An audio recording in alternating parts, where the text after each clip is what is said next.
Good morning, everybody, and welcome to the August planning meeting of the Richmond area. I'd like to welcome everybody to this meeting. Councillor David Webster, Chair. Thank you. The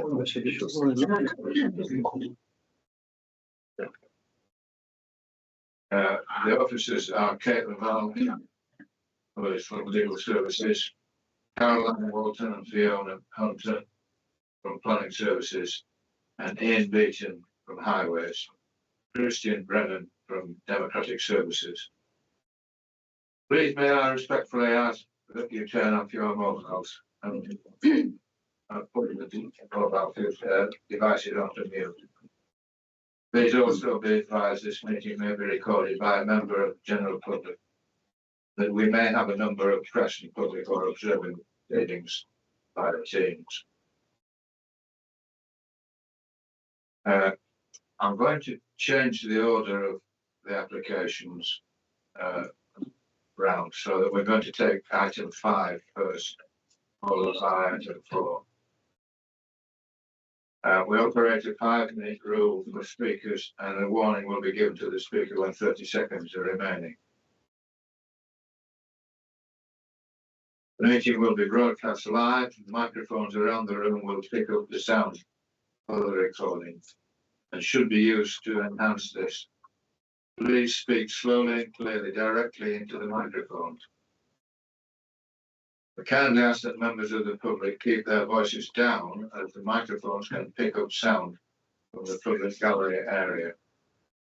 Know that participation is allowed in the meeting. Please do not circulate any documentation or photographs, because it won't be considered today. And please do not communicate with councillors or pass notes, etc. during the meeting. Item 2, minutes of the previous meeting held on the 10th of July 2025. Is it your wish that I sign this to show correct record? Or that Chairman? Declaration of interest. All members are invited to declare at this point any interest, including the nature of those interests, or lobbying in respect of any items appearing on this agenda. None? Right, well, we go straight to item 5, which is the bike park at Richmond, and Caroline is going to present that application. Thank you, Chair. This is an application for full planning permission to create a community bike park to enhance outdoor activity provision for young people and families in the area of Green Howards Road, Richmond. The application site is approximately 1.72 hectares and lies just outside the development limits, Richmond, between Gallowfield's trading estate and residential areas to the east. It's approximately 1.5 kilometres from Marketplace to the proposed race or car parking area, depending on which route you choose to take.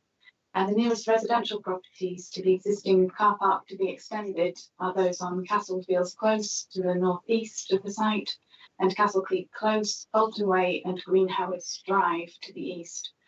You can also see the newly planted Rufus Wood, and that's another community project that was approved in December 2020, and immediately north of that, the former Richmond Racecourse.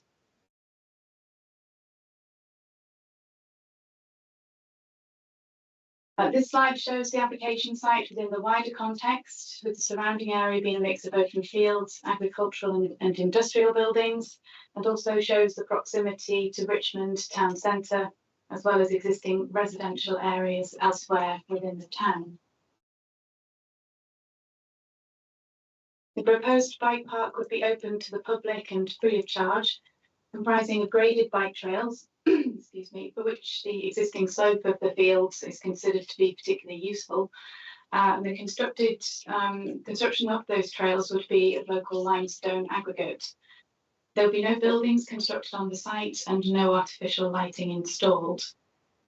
The We get the next slide, please. Yeah, the extract from the proposed site plan shows the car park at the top, and that will be extended to provide a further 15 car parking spaces. The existing car park is already used by members of the public, particularly for dog walking across the racecourse, as we were able to see during the committee site visit on Monday. You can also pick up from the plan some areas to be landscaped, such as native shrub copses and wildflower seeding between the trails. And there's an existing 4 to 5 metre high blackthorn and hawthorn hedge, which would be retained as part of the development. Back up the top of the site, the car park, to be extended, it would be necessary to remove 6 trees, and that's due to existing damage and severe lean. Slide, please. The application site straddles 2 conservation areas, the Richmond and Richmond Racecourse, shown on the left-hand side image. There's also a public right-of-way that crosses the site, but that's the subject of a formal pending diversion application. And the change to that route would mean that the public right-of-way runs along the east and northern sides of the site to allow for the bike trails to be constructed and pick up with the existing route as it leads the site to the north and as you enter the site from the south. Hopefully you can just to say pick up that rerouting. It's in orange on that right-hand side plan. As I said before, the committee site visit took place on Monday, but as part of the overall officer assessment of the application, proposals have been considered from important surrounding viewpoints, such as from the top of Richmond Castle Keep. I've positioned an arrow on the photograph on the screen, and it roughly depicts the location of the application site. And just to the right of that and below, you can pick out the existing hedge line that I mentioned that runs along the eastern side of the field. Here we have some more photographs of the site. The one on the left-hand side of the screen shows the existing gateway off Green Howards Road. This would be improved to current highway safety standards and a small car park area created inside the site for 8 cars. On the right-hand side, the photographs depict the existing racecourse car park off Washington Road and the access onto Washington Road. Just a final photograph of the site at close quarters as it is at the moment, looking down through from the site from the top or the northern end. So in terms of consultation, the site has been assessed by North Yorkshire Council ecologists, further to some additional surveys being carried out during the application process. The application is capable of delivering in excess of the 10% mandatory biodiversity net gain, subject to a condition to secure them. There'd be no objections from an ecological point of view. Similarly, the site lies within flood zone 1, and the application was accompanied by a site-specific flood risk assessment. The Leeds Local Flood Authority is satisfied that the infiltration system for surface water drainage would be acceptable. The local highway authority have assessed the application and raised no objections. However, this is subject to a number of conditions that relate to improvements to the existing access points, as well as the applicant signing a Section 106 agreement, and that is to allow the highway authority to secure off-site waiting restrictions should become apparent that they're necessary within 24 months of the first use of the development. However, as previously mentioned, the site does sit within 2 conservation areas and is considered as an important green swathe between existing built development on either side of the site. That contributes to the significance of these designated heritage assets. There would only be around 10% of the site that's actually taken up with trails or hard surfacing. But the overall character of the site would alter as a result of the development. There are some benefits that have been identified in terms of heritage, but overall building conservation have concluded that the scheme fails to preserve the character of the Richmond conservation area and the setting of Richmond Castle and the racecourse conservation area, collectively resulting in less than substantial harm to the designated heritage assets. I would also like to draw attention to the fact there have been 71 local representations received.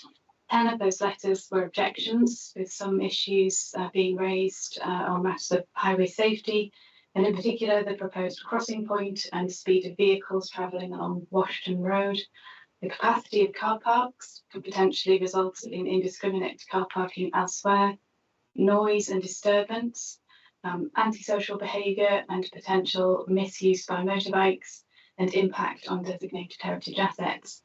We've also received 60 letters of support pointing out that the proposed bike trail would provide a much needed facility for young people and an opportunity for them to take part in a healthy pursuit. It would support the strong cycling heritage of Richmond, increase biodiversity, and those supporting the scheme believe that the scheme is being well designed so as to take into account distance to residential properties and reduce any impact on amenity.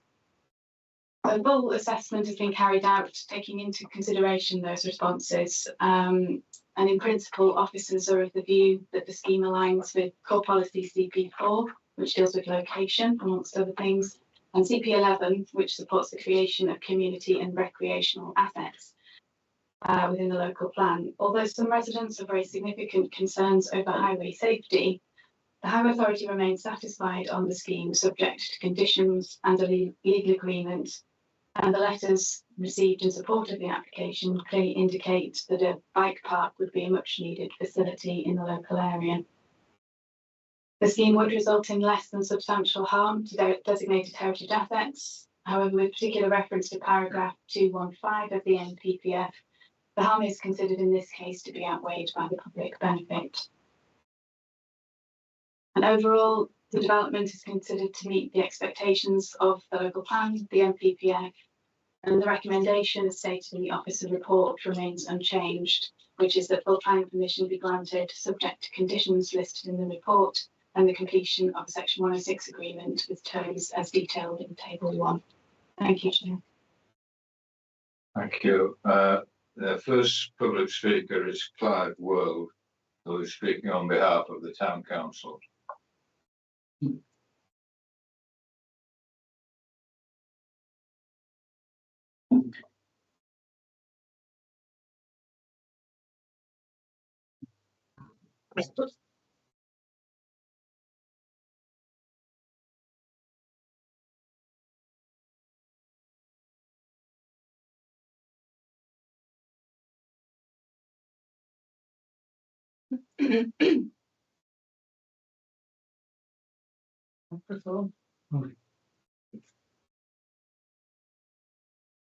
Thank you. Good morning. Thank you for giving me the opportunity to speak. I am here on behalf of Richmond Town Council. We are unanimous in supporting this application and delighted that the officers have also recommended to grant. I would also like to thank the councillors who attended the site visit. This is a tremendous opportunity as there are no similar facilities within approximately 35 miles. Thanks also must go to Louise and the volunteers for their work and commitment. The proposal is supported by CP11 of the local plan.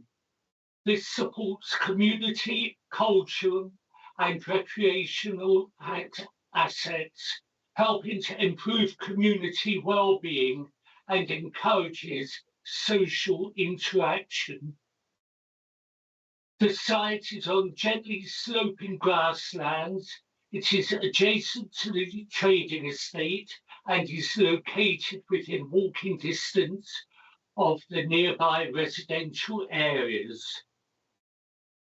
Backing for this scheme has been overwhelming. There have, however, been concerns about parking. To overcome any problems, the existing car park on Washington Road will be extended by 15 spaces. There will also be an area for the parking of 8 vehicles on Green Howard's Road. The access will be widened and the boundary wall realigned.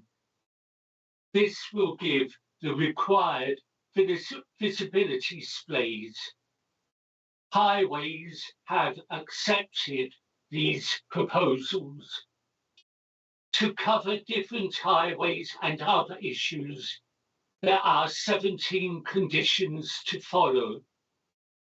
I ask you to support this unique scheme.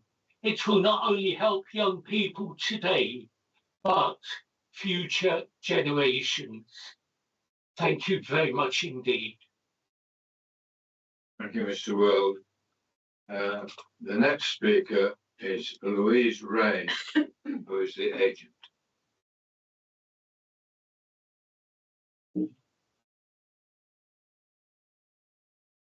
Yeah, perfect.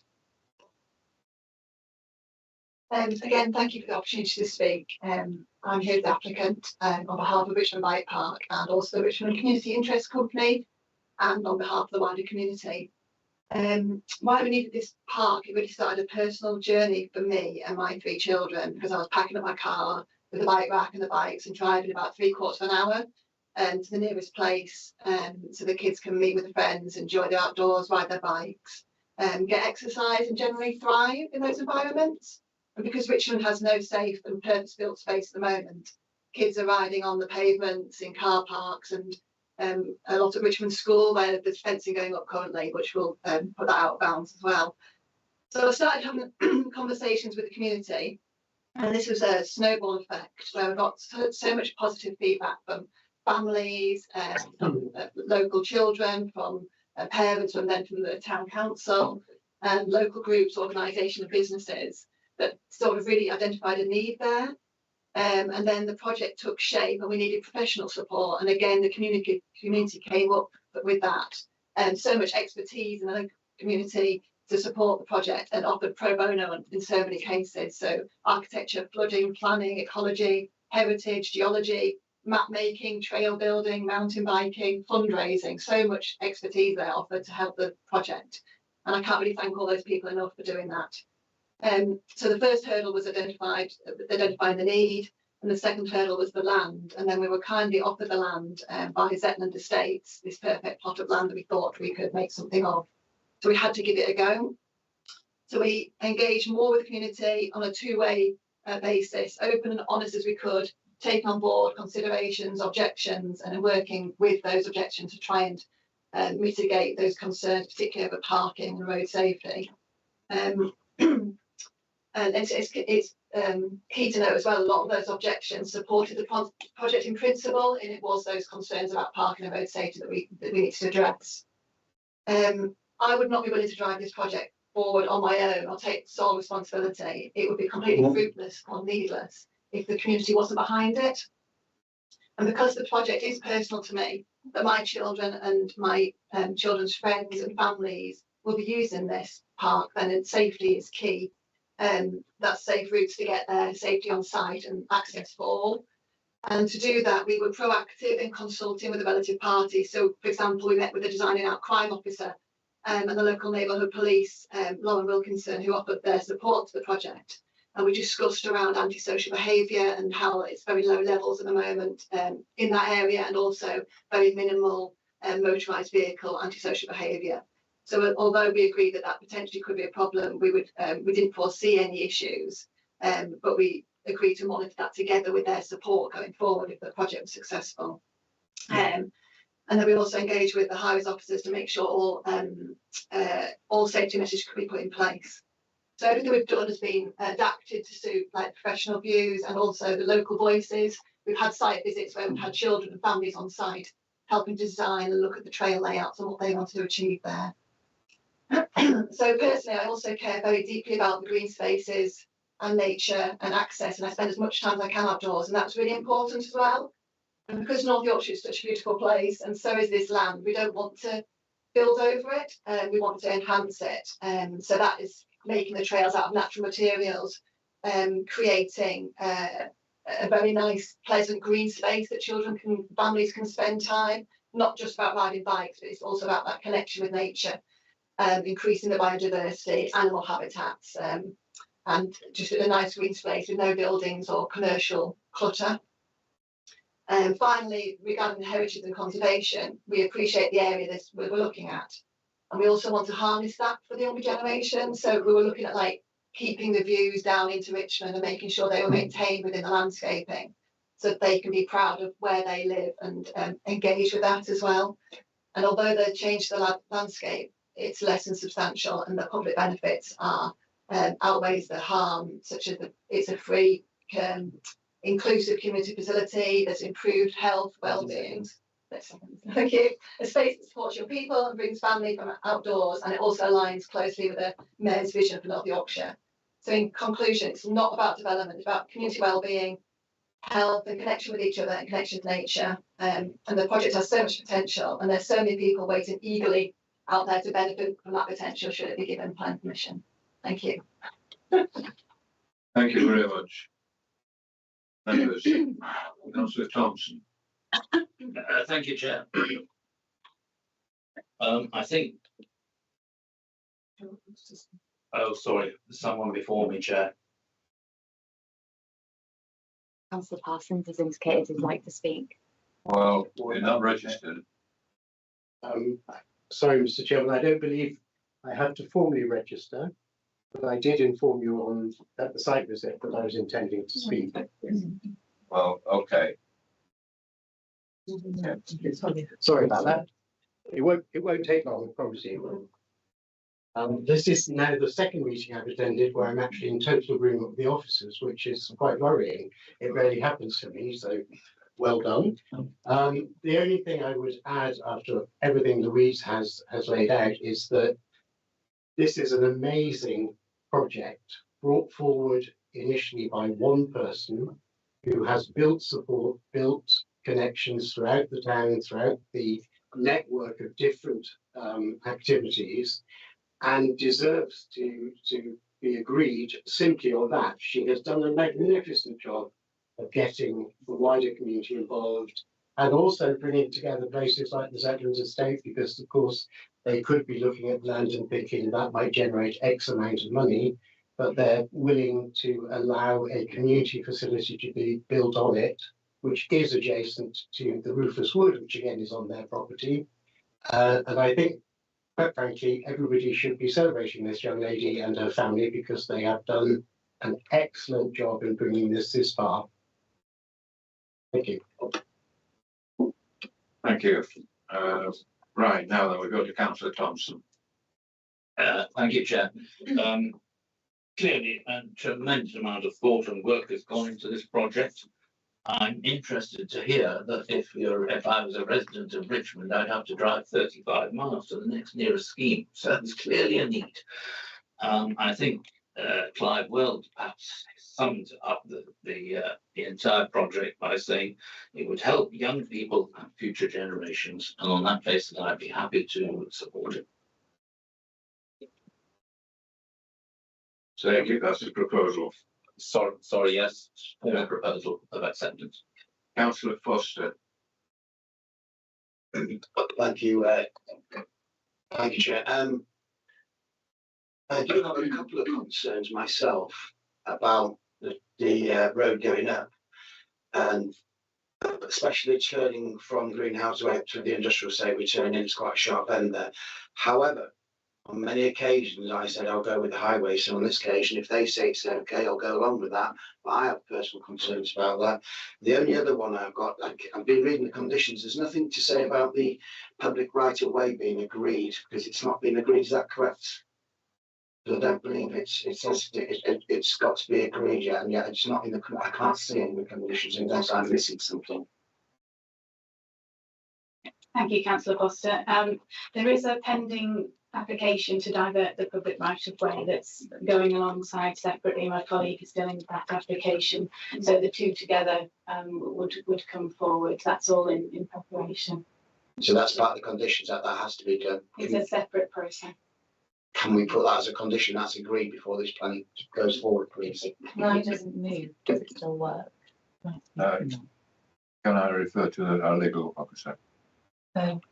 Public rights of way is dealt with under separate legislation. So it wouldn't be relevant to planning to put a condition in relation to that. So we can't. Okay, then I'll just raise that as a concern. Hope that public right of ways is protected. We have a lot of problems with them in Richmond. I wouldn't like to see another one probably by moved all over the place. So I'll just raise that concern. I'm happy to go along with it. Now they've been dealt with and I've voiced my concern. I'm happy to second Councillor Thompson's for acceptance by. Thank you. Councillor Morehouse. Yes, I'll just reiterate, I mean, there's a lot of work gone into it, and I'm delighted just to note that Louise has been in touch with the neighbourhood policing team. And I appreciate that the adjacent neighbours will be concerned it will attract antisocial behaviour. I mean, all rights of way deals out riding past. We've got issues with electric motorbikes, I'm quite aware of that, but engaging with them from the off, they approve it and they're aware. I mean, this is better facility, get your kids on to out and doing things. And I'm quite sure if there is any behaviour problems, they'll be up there. That is the main focus of the new police crime commission, to work with communities. And I'm quite sure that, as I say, that if these things do happen, we'll soon try and eliminate them. And I'll go back on what Kevin was saying. If our highways officers quite committed to the fact it's safe, well, I was going to second it, but obviously it's already been done. But thank you. Anybody else? Right, well, it's been proposed and seconded that this application be granted. Not a minded to. Those in favour, please show. Unanimous. Thank you. Go back to Thank you, Mr. Chairman.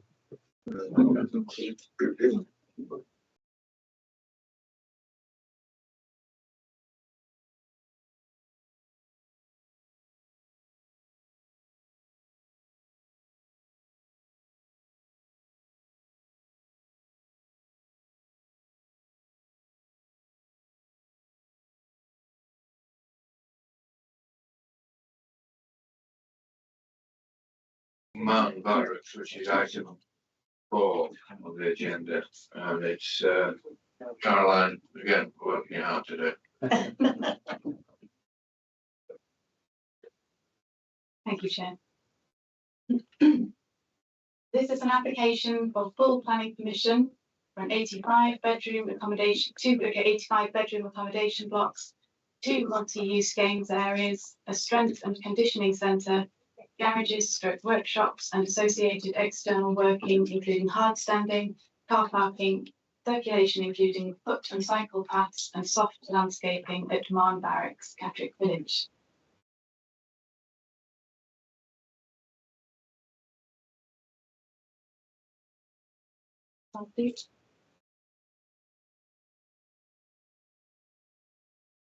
So the application site is approximately 66.6 hectares in size, and all proposed development is to take place behind the wire. Marne Barracks lies to the south of Catterick Village and approximately 7.2 kilometres from the centre of Catterick Garrison. As you can see from the image, the site is adjacent to the A055, which runs along a similar course to the Roman Deer Street, and then the A1M further west.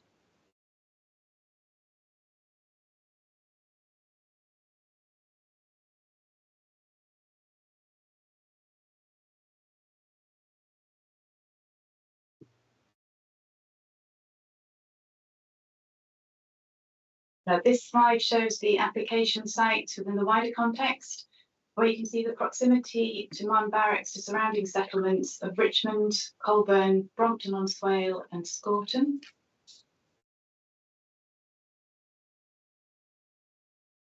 The next slide, please. The proposed development is part of a wider package of works and planning submissions required to support the upgrade of infrastructure on the site and support the inward move of the 21 Engineer Regiment relocating to the site from Ripon. As depicted in the officer report, there are now 7 main built elements to the application, which are 2 blocks of single living accommodation known as NBO2 and NCO3, and 2 multi-use schemes areas, NBO4 and NBO5 on the plan, a strength and conditioning centre facility, which is NB06 at the top of the plan extract, and a garage workshop building referred to as NB07, and finally the rugby pitch to the bottom of that extract, which was introduced to the application in order to address an initial objection that has now been withdrawn. That was from Sport England. In addition to those built elements as suggested in the description, the site and the application as a whole improves connectivity and accessibility around the site and between buildings. Before I go on to explain each of those elements in a little more detail, I've just included some photographs from within the site. The top image is slightly out of date, with some new developments having been built since the photograph was taken, but I've provided it just to illustrate the general form, layout and appearance of some of the existing single living accommodation blocks on site. The bottom left photograph looks across to the location of the proposed SLA block known as NBO2, and then further round proposed multi-use games areas, with the top right depicting the location of the facility to be provided at the easternmost end of the existing accommodation blocks.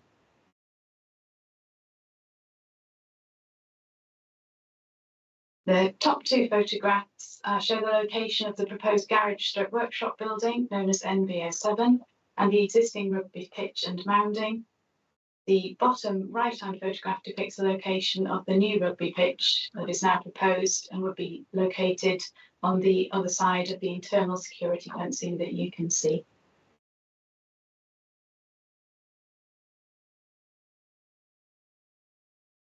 I think the site as a whole contains a number of late 20th and early century 21st century buildings in amongst an extensive brick-built facilities associated with the original RAF base.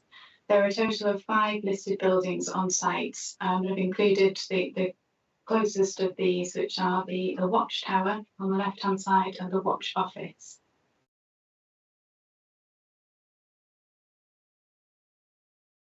The site is also close to 2 scheduled monuments, the Bayness roadside settlement and Anglian cemetery, and the Castle Hills medieval Mott and Bailey Castle and 20th century airfield defences. It's also around that particular area that much of the biodiversity net gains, in excess of the mandatory 10%, would be provided. And as you can also see, there are public rights of way within the vicinity of the site. It consists of a footpath and bridleway to the north end, but outside of the boundary of the site, and a footpath to the south, which is also outside for obvious reasons. So moving on to the details of the application, the multi-use games areas, the 2 multi-use games areas would provide recreational areas for the junior ranks and also complement existing provision.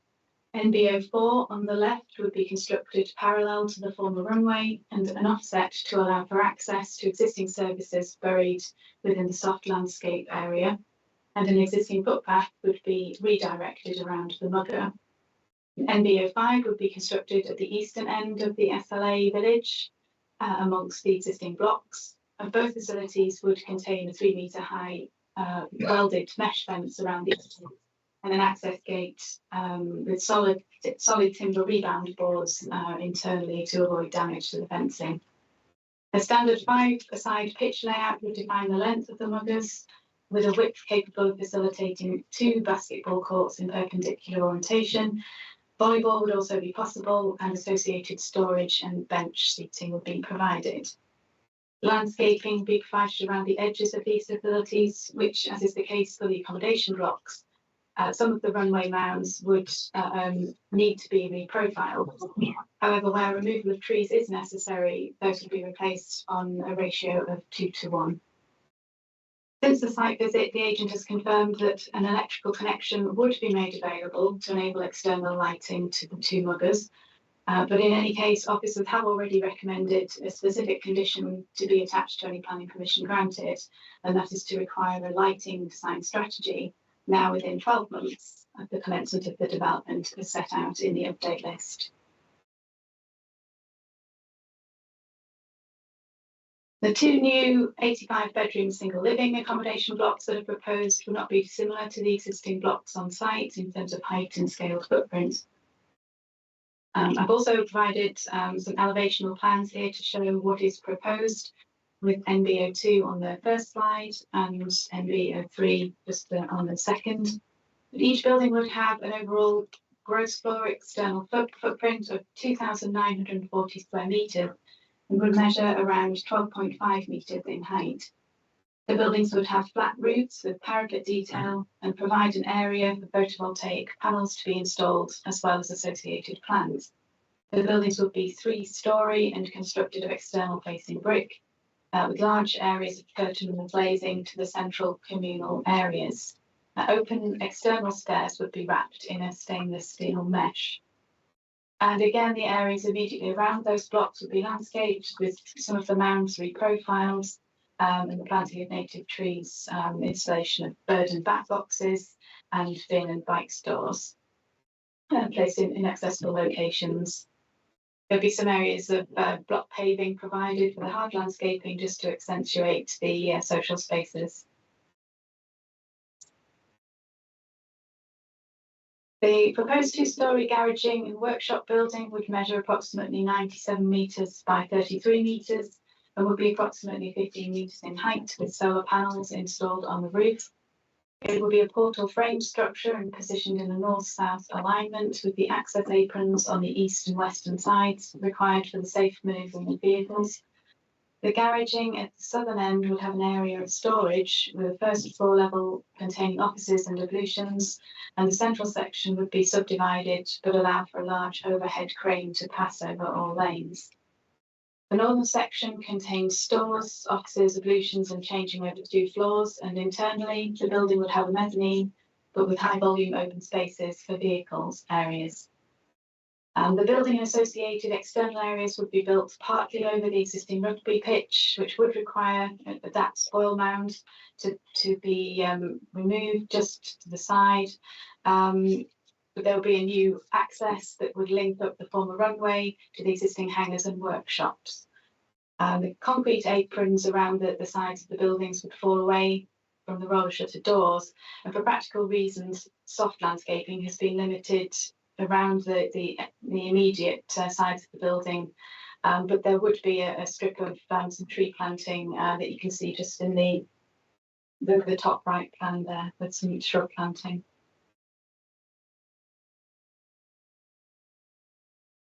NB06 is the site-wide strength and conditioning centre proposed, which would supplement the existing provision. Inside this building would be several offices, changing and shower facilities, as well as space for fitness and training and a weight section. The building would have a maximum height of 10.6 metres with a curved roof form in part, and external walls would be of brickwork and profile cladding. Again, solar panels would be installed on the roof, and there would be powder-coated aluminium doors and windows punctuating elevations.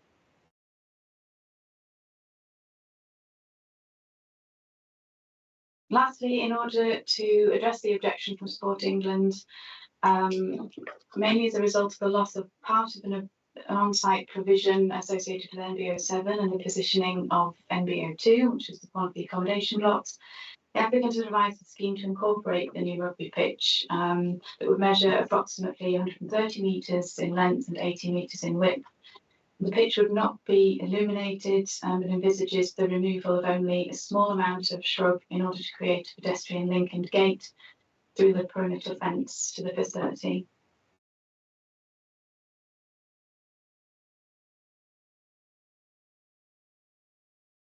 The officer report sets out all key issues relating to the proposal, and further to the introduction of the new rugby pitch, there are now no technical objections raised to the application. With regards to highway safety, the local highway authority have assessed the application and there are no objections. In terms of ecology, the schemes are capable of achieving in excess of the 10% mandatory biodiversity net gains, which in this case is to be secured by planning condition and section 106 for the purposes of obtaining monitoring fees. The application site is located within flood zones 1, 2 and 3. However, the main built components of the scheme are to be focused within flood zone 1 only. The League Local Flood Authority are satisfied that a sustainable scheme of drainage by infiltration to be delivered, and foul drainage would continue to be conveyed to a dedicated site treatment plant. However, as previously mentioned, there are 5 listed buildings on the site and 2 scheduled monuments within close proximity. Whilst there are no objections from an archaeological point of view, and that's subject to an archaeological mitigation and recording being carried out by condition, Building Conservation have concluded that whilst acknowledging the existing development that's taken place around the settings of the listed buildings, the proposed development would impact on those surroundings further, in which the listed watchtower building is experienced, altering the ability to appreciate and understand the significance with the airfield to the south, and that as a result of that, less than substantial harm would be caused. There have been no local representations received in connection with this application. The spatial principle SP5, the local plan and central Richmondshire spatial strategy supports both military-related development in general at Marne Barracks and development that enables the operation of existing or future military units and provides for military personnel and their families. Having had regard to all other technical matters, including the less than substantial harm that would result to the significance of the Grade 2 listed watchtower, officers have concluded that this harm would be outweighed by the public benefit, namely the development of future military needs. Overall, it's considered that the proposals would constitute a sustainable form of development and one that would meet the objectives of the relevant policies of the development plan and the National Planning Policy Framework. As such, the officer recommendation remains as written in the report, which is that full planning permission be granted subject to the conditions listed in the report and the completion of a Section 106 agreement with terms as detailed in Table 1 and taking account of the updates. Thank you, Chair. Thank you, Mr. Wilson. The public speaker now is Graham Hale, who is the agent.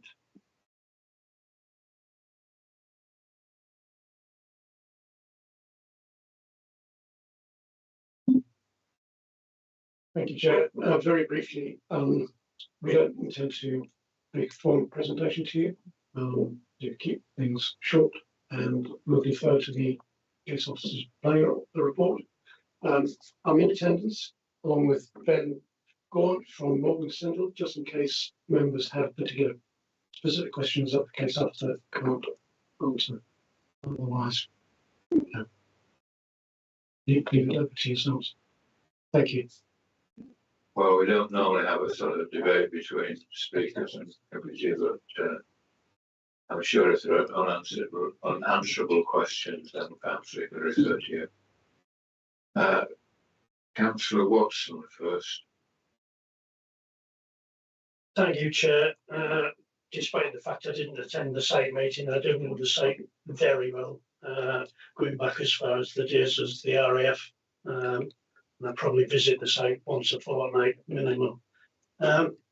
What has been noticeable over the years is that new accommodation was built, but the supporting buildings have slowly but surely deteriorated, and the facilities that can be offered to the troops that are based there have declined. This seems to bring up to a good level the standard of those services, such as the gym, etc. And also, when you look at the broader picture, by the new workshop, the new accommodation blocks, it assures that this base will continue to operate as the base it has for numerous years. So it's reassuring to see that investment is now being pumped into this one. So I'm happy to support the granting of this application. Thank you. Councillor Sedgwick. Thank you. Having visited it and walked round, I think it is a very well thought out plan with all bases covered, so to speak. And I'm in support of it as well. I think it is well thought out. A good vision for our members of the armed forces. Very good. I'm happy to. That's the second thing. Was it proposed? Yeah. Okay, sorry, yes, I'll second it then. Councillor Foster. Thank you, Chair. Yeah, this is definitely needed doing. They're going from an ex-RAF base, an engineer regiment's moving in there. I've served at that particular base. I know I couldn't make the site visit. They need them garages desperately because they've got a very large vehicle to house in there, and it's right on the A1 as well. So the transportation is absolutely key to have a really good facility there. So that's a really good idea. There is some things I'd like to point out and comment on.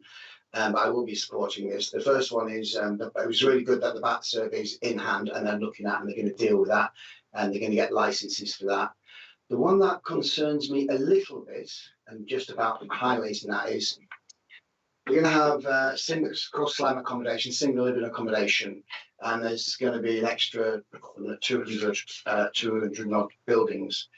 So that's an extra 200 soldiers, and they think there's only going to be an extra 40 trips to Catterick on the A6136. I think that's a bit low. That's an estimation. And with a great facility like the gym, I'm sure there'll be a lot of travel from Catterick Garrison, from other units using that great facility for our soldiers. That is, as Councillor Councillor what's his head? Sorry, your name's there a minute. It is great. It's great that that's happening, but it will be used by multitudes of things, so there will be extra travel. And I was a little bit disappointed that there was no petition for extra improvement to traffic and our roads in Catterick Garrison. It would have been really good if they'd put some 106 into there, but that's for future. And I hope as the Catterick Garrison will be getting built up soon, it is an area where there's a lot of traffic that in future 106 is mentioned to the Ministry of Defence when they're doing things like this. Can they actually put some money into our infrastructure in the Catterick Garrison? But I will be supporting this and thank you very much. Anybody else? Councillor Hugill. Thank you, Chair. Just that sounds the same. I went to the site visit. I was quite impressed with what is proposed. Just one question. It comes out of the 717, the Yorkshire Water. No observations as the site is not served by the Yorkshire Water Sewer Network. I just was curious to what does serve, what network does sort of serve this. I'm thinking it's got its own plant. Obviously, extra beds there. Can the system work? Yeah, thank you, Councillor Hugill. I believe it's an internal treatment system that's used on the site, so that's why Yorkshire Water on this occasion have found no need to comment. If I just come back to you, so we're sure that this the treatment system we're getting an extra number of people living here. Can it cope with the extra accommodation? There's a whole drainage screen to double check that on the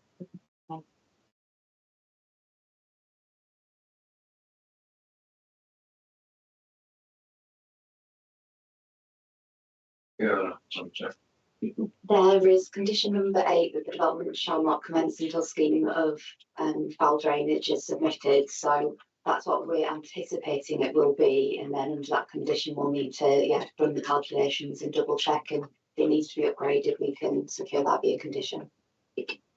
Thank you. any other questions, comments? Councillor Watson.